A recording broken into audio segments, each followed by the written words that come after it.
ইতিমধ্যে পক্ষভুক্ত এমন সকল আঞ্চলিক ও দ্বিপাক্ষিক চুক্তি ও সমঝোতা বাস্তবায়ন করে যাব।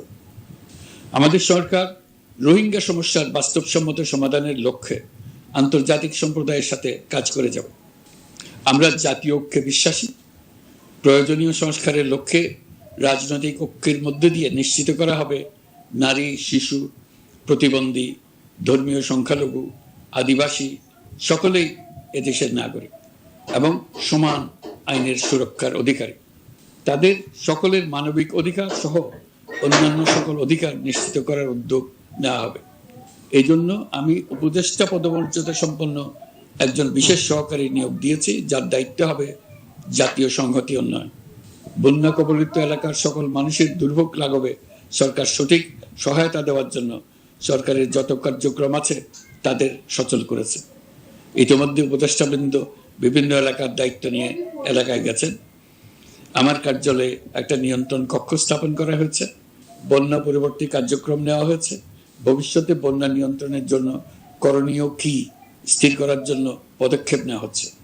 দেশপ্রেমিক সেনাবাহিনী, পুলিশ, বিজিবি, র্যাবকে গুম নির্যাতনের কাজে লাগিয়ে তাদের কলঙ্কিত করা হয়েছে। তারা দেশের গৌরব। তাদেরও কিছু অতি উৎসাহী সদস্যের কারণে পুরো বাহিনীকে আমরা কলঙ্কিত দেখতে চাই না। আমরা অপরাধীদের চিহ্নিত করতে চাই এবং তাদের শাস্তি দিতে চাই, যেন ভবিষ্যতে কারো হুকুমে দেশপ্রেমিক কোনো বাহিনীর, পুলিশের, র্যাবের কোনো সদস্য হত্যাকাণ্ড, গুম ও অত্যাচারে জড়িত হওয়ার সাহস না করে। তাদের কাছে হুকুম যত বড় কর্তৃপক্ষের কাছ থেকে আসুক না কেন, তারা তা উপেক্ষা করবে। ভবিষ্যতে উপরওয়ালার হুকুমে এমন ঘৃণ্য কাজ করতে বাধ্য হয়েছে, এমন ব্যাখ্যা কারো কাছে গৃহীত না হয়, তার ব্যবস্থা করা হবে। আমি দেশরক্ষা বাহিনী, পুলিশ বাহিনী এবং অন্যান্য সহল বাহিনীকে নির্দেশ দিয়েছি তারা তাদের মধ্যে যারা হত্যাকাণ্ড, গুম, খুন বা শারীরিক মানসিক অত্যাচারে সরাসরি জড়িত তাদের চিহ্নিত করে বিচারের ব্যবস্থা করতে। যারা গুম হয়েছে, হত্যার শিকার হয়েছে তাদের তালিকা প্রস্তুত করতে। তাদের পরিবার সমূহকে সান্ত্বনা দেওয়ার ভাষা আমার নাই। তাদের জীবনে শান্তি ফিরিয়ে আনতে আমরা প্রচেষ্টা অব্যাহত রাখব। আমি সকল দেশরক্ষা বাহিনী ও আইনশৃঙ্খলা বাহিনীকে তাদের উপর জনগণের সম্পূর্ণ আস্থা ফিরিয়ে আনতে সকল পদক্ষেপ গ্রহণ করতে নির্দেশ দিয়েছি।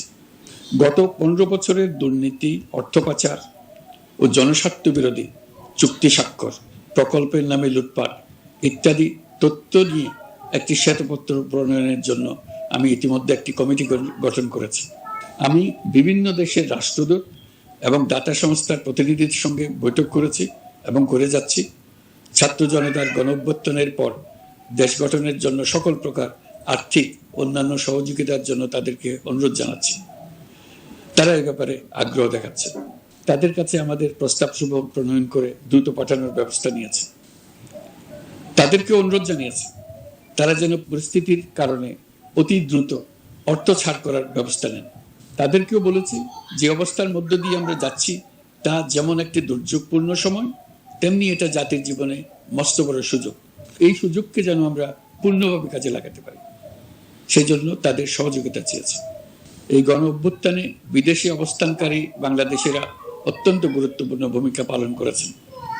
জাতি তাদের অবদান বিশেষভাবে স্মরণ করবে।